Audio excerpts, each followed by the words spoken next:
francebleu.fr. Le Grand Matin Sud Radio. Le petit déjeuner politique. Il est 7h42, merci d'être avec nous. C'est le petit déjeuner politique de Bruno Retailleau, qui est sénateur de Vendée, et président du groupe LR au Sénat et président de Force républicaine. Bonjour Bruno Retailleau. Bonjour Patrick Roger. Bouteflika renonce à un 5e mandat en Algérie, pression de la rue. Quelle doit être l'attitude de la France face à une situation qui reste encore tout de même incertaine, Prudente, évidemment, vous le dites vous-même, c'est la bonne analyse. Je crois que la situation est incertaine. Il y a un immense paradoxe algérien, c'est qu'on a affaire à un pays riche, mais dont une grande partie de la population est dans la misère, tout simplement parce que le FLN a confisqué l'État. C'est aussi un des peuples les plus jeunes du monde qui était dirigé, et qui l'est toujours dirigé par un gérontocrate. Donc attention, la bonne nouvelle, c'est que le peuple algérien, avec beaucoup de maîtrise, dans la concorde pour l'instant, souhaite reprendre son destin en main, mais c'est une première étape. Il faudra une conférence nationale, il faudra une nouvelle constitution, un référendum, puis de nouvelles élections présidentielles. Il y en a pour au moins 1 an. Et attention aussi parce que les islamistes sont sans doute en embuscade. Oui, c'est ça. Mais est-ce que la France doit s'en mêler ou pas, d'une manière ou d'une autre? Jean-Yves Le Drian donc a réagi évidemment hier soir, le ministre des Affaires étrangères. Emmanuel Macron aussi, qui avait été plutôt silencieux jusqu'à présent. Non, mais vous savez parfaitement que la France entretient avec l'Algérie une relation à la fois historique, mais aussi ambiguë. La diaspora algérienne, elle est très puissante en France, évidemment. Il faut dire aussi qu'il y a ce passé français de l'Algérie. Et puis l'implication encore. Et enfin, il y a une forte implication. Vous savez que l'Algérie tient les frontières, notamment avec la Libye, avec le Mali. Ce sont des frontières vraiment très importantes en matière de terrorisme. Oui, et puis double nationalité, beaucoup de ressortissants ici en France. Absolument, la diaspora, 1 million. Michel Trabala considère qu'il y a 2,5 millions de Français d'origine algérienne, ce qui est une autre façon de faire le comptage, mais on voit bien que la situation de l'algérienne concerne au premier chef la France, et si jamais cette situation venait à déraper, il faudrait craindre un afflux d'Algériens en France, sur le territoire national. C'est pour ça que c'est important, évidemment. Évidemment, c'est l'autre rive de la Méditerranée. Oui, Bruno Retailleau, revenons en France précisément, avec la loi anti-casseurs. Elle est débattue en ce moment au Sénat. Elle est portée, vous la portez, vous, bien sûr aussi. Emmanuel Macron va saisir le Conseil constitutionnel pour vérifier sa légalité, visiblement. Qu'est-ce que cela signifie? De la prudence ou un manque de confiance en les parlementaires? Un manque de confiance vis-à-vis de son Premier ministre et vis-à-vis de son gouvernement.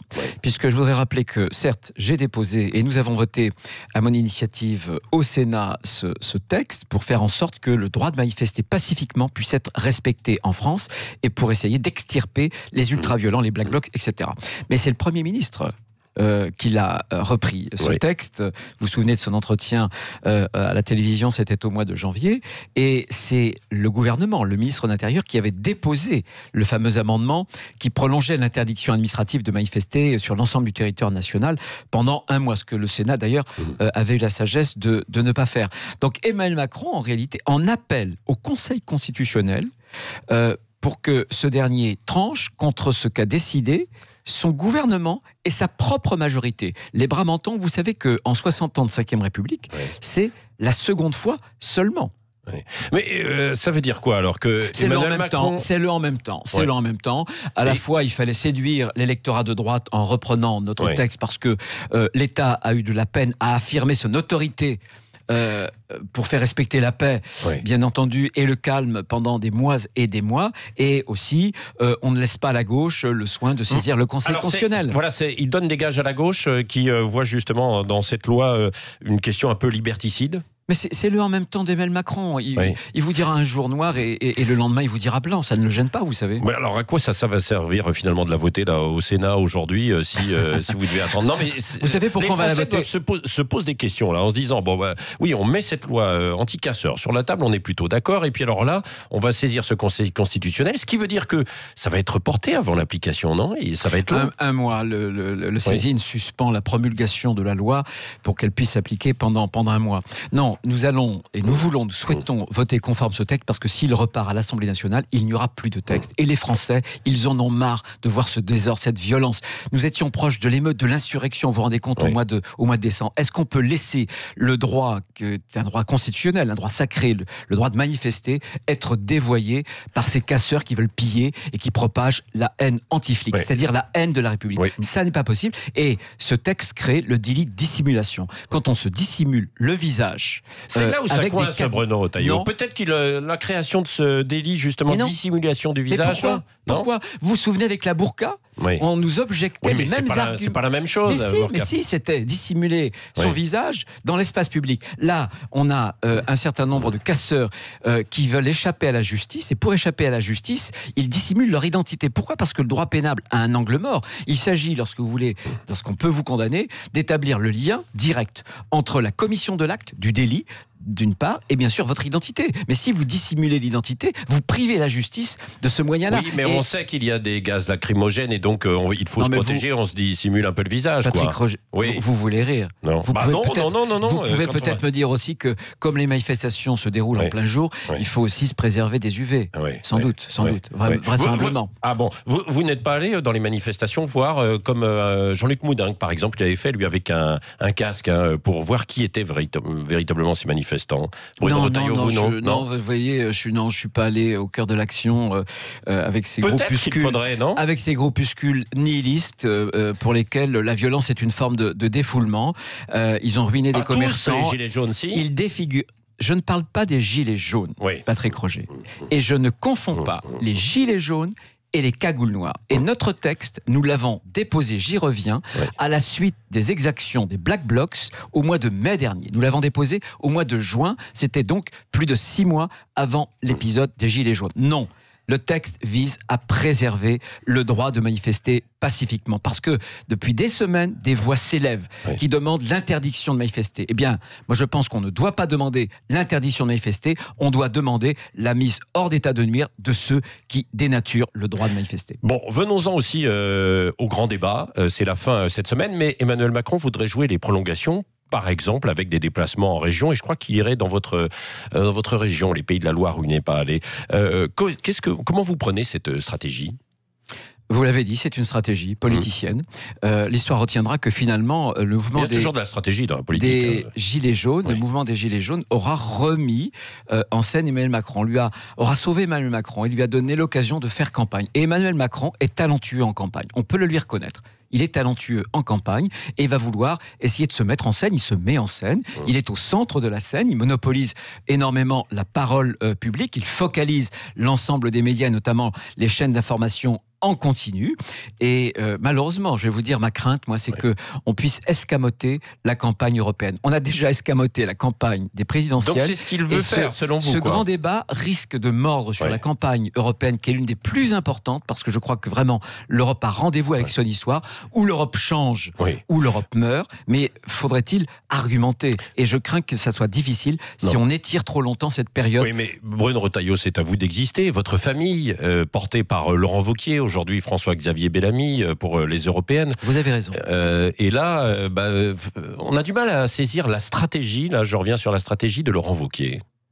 Vous l'avez comprise, vous ? En tout cas, ce que j'ai compris et ce que je soutiens, c'est que nous avons une liste, en tout cas pas complètement, nous avons un trio qui fonctionne bien. Avec François-Xavier Bellamy, avec Agnès Evren et avec Arnaud Danjean. Et on voit bien d'ailleurs qu'il y a à nouveau un petit frémissement. Mais ils sont à 12,5 selon notre baromètre 14 ce matin. Sur un autre baromètre. Oui, mais ce matin, 12,5. Ça et les choses sont un peu plus mieux, enfin en tout cas, sont orientées. La stratégie, quelle doit être la stratégie ? On a 2 stratégies radicales. Madame Le Pen, elle veut la France sans l'Europe. Emmanuel Macron, il veut l'Europe sans la France. Une Europe fédérale, très technocratique. Regardez sa lettre, qu'est-ce qu'il propose ? Des technostructures, une bureaucratie, une agence, une banque, une conférence nationale. Nous, ce que nous voulons, c'est l'Europe qui va fonctionner concrètement. Une Europe qui va nous protéger les Européens et les Français, avec des vraies frontières, contre le choc migratoire, avec aussi des dispositifs commerciaux qui protègent nos emplois.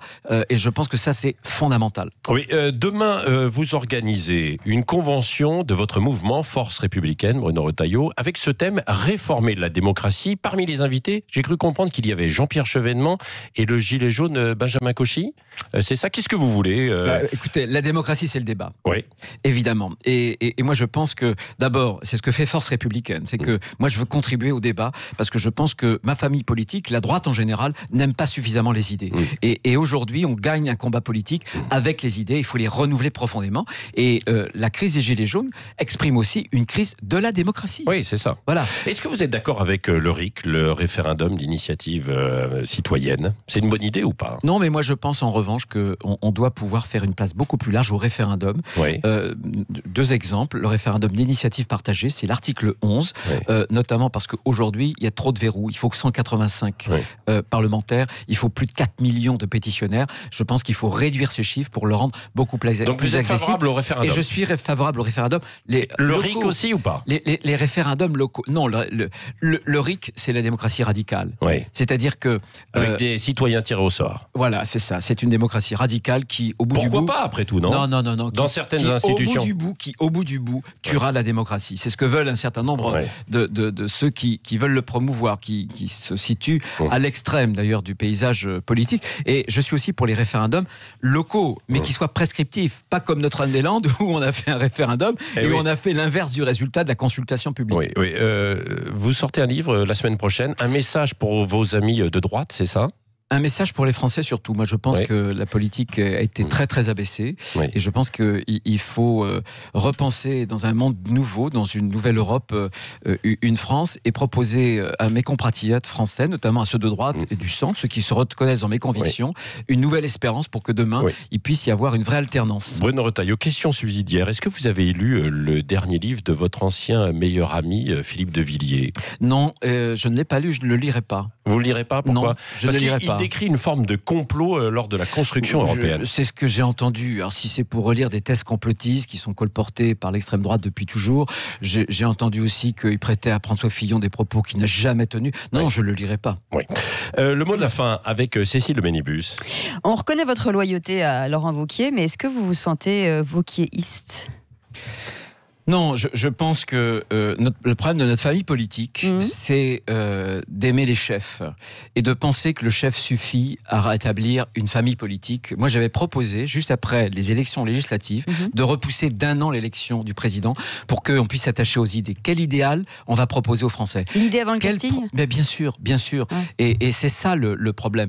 Est-ce que quelqu'un ferait mieux que Laurent Wauquiez? Je ne le sais pas. En tout cas, ce que je sais, c'est que si on ne propose pas des choses nouvelles aux Français, si on se contente de s'opposer systématiquement de façon pavlovienne, on sera inaudible et on ne sera pas crédible. Donc on arrête la surenchère et je pense que sur le terrain de la démagogie, sur ce registre-là en tout cas, d'autres font toujours mieux que nous. Merci, vous avez un invité surprise. Oui, salut Bruno, c'est Jean-Claude Gaudin, le gars qui était à ta place comme président des Républicains au Sénat avant que tu t'y mettes. Ça va? Tu t'es à l'aise dans mes pantoufles sénatoriales? Fais gaffe à pas t'enterrer au Sénat, tu risques de finir comme un bouteflika.